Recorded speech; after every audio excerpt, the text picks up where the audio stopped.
دکھی دلوں کی تسلی کے لیے ایک بہت ہی اہم اسلامک ویڈیو میں نے بنائی ہے، تو ویڈیو کو کمپلیٹ واچ کیجیے گا۔ انشاءاللہ آپ اپنے سارے غم سارے دکھ یہاں سے بھلا کے اٹھیں گے۔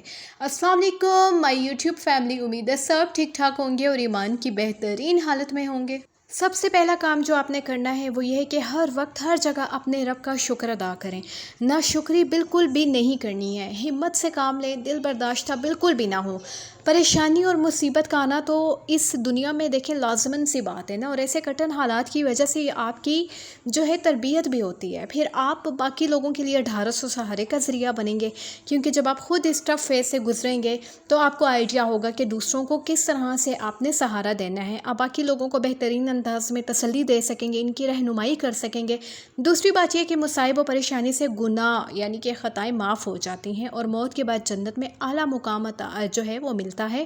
ناشکری یہ نہیں ہے کہ پریشانی اور مصیبت کی وجہ سے آپ کا دل اداس اور غمگین بھی نہ ہو، نہیں ایسا نہیں ہے، بلکہ یہ تو ایک انسانی فطرت ہے نا کہ مصیبت اور پریشانی کی وجہ سے دل اداس ہو جاتا ہے۔ ہاں البتہ یہ ضرور ناشکری ہوگی کہ پریشانی کو اپنے ذہن پہ اتنا سوار کر لیا جائے کہ اللہ تعالیٰ کے حقوق کی ادائیگی میں جو ہے غفلت ہو جائے اور اپنے رب کی طرف رجوع نہ ہو، بندوں کے حقوق کی ادائیگی بھی نہ ہو اور ہر وقت ہر کسی سے آپ جو ہے اپنے دکھ کی فریاد کرتے پھریں۔ یہ بات سمجھنے کی ہے کہ دل کا اداس ہونا اور چیز ہے اور ہر وقت ہر کسی سے اپنے جو ہے وہ کمپلینس کرنا، اپنے حالات کے بارے میں ڈسکس کرنا، اپنے رب کی طرف رجوع نہ کرنا، یہ اور چیز ہے۔ تو دل کا اداس ہونا غیر اختیاری چیز ہے، وہ ناشکری اور بے صبری نہیں ہے۔ اور اپنے بہت خاص متعلقین کے ساتھ اپنا دکھ درد شیئر کرنا اور ان سے مشورہ لینا یہ بھی ناشکری نہیں ہے اور نہ ہی جو ہے یہ بے صبری میں آتا ہے۔ تاہم جیسے بھی حالات ہوں اپنے رب کا شکر ادا کرنا چاہیے۔ قرآن مجید میں شکر ادا کرنے کے 3 طریقے بتائے گئے ہیں۔ پہلا طریقہ یہ ہے کہ دل سے جو ہے اللہ تعالیٰ کی عطا کی گئی نعمتوں کی قدر کرنا۔ اگر جو ہے ان نعمتوں کی قدر نہ کی، نہ شکری کی، تو اللہ تعالیٰ کسی بھی وقت وہ نعمتیں واپس چھین سکتے ہیں۔ سورۃ النحل آیت نمبر 16 میں ارشاد فرماتے ہیں اللہ تعالیٰ، جس کا ترجمہ ہے اور تمہارے پاس جو نعمت بھی ہے وہ اللہ کی طرف سے ہے۔ دوسرے نمبر پہ شکر ادا کرنے کا طریقہ یہ ہے کہ زبان سے اس نعمت کا ذکر کرنا۔ سورۃ دہا میں فرمایا گیا ہے، ارشاد باری تعالیٰ ہے، اور اپنے رب کی نعمت کا خوب اظہار کرو، یعنی نعمت میسر ہونے کے باوجود لوگوں کے سامنے فریاد اور ناشکری نہ کرو۔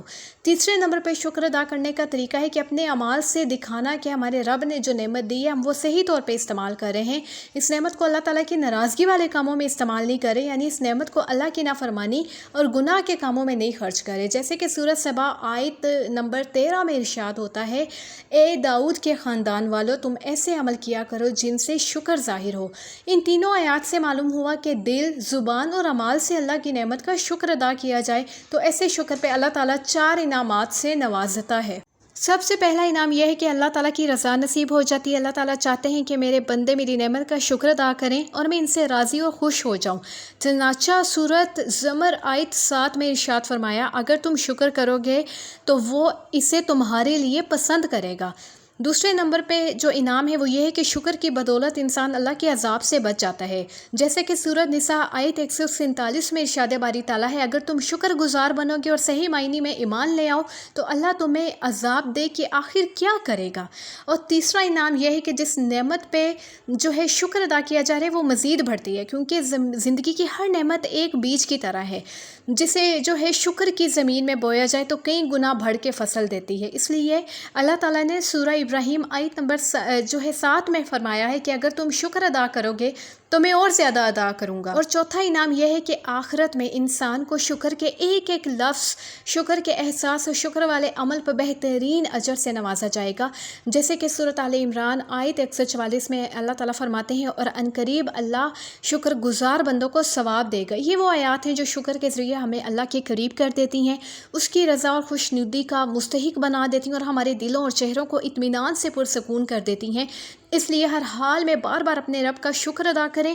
وہ دن دور نہیں جب ایک پرسکون زندگی آپ کے سامنے کھڑی ہوگی، سہولت والے راستے آپ کے پاؤں تلے ہوں گے اور خوشیوں بھرے دن کا سورج آپ کے سر پہ چمک رہا ہوگا انشاءاللہ۔ میری دعا ہے اللہ تعالیٰ تمام دکھی دلوں کو سکون میں بدل دے، ان کے تمام مسئلے مسائل حل ہو جائیں۔ اپنا رکھیے گا خیال، فی امان اللہ۔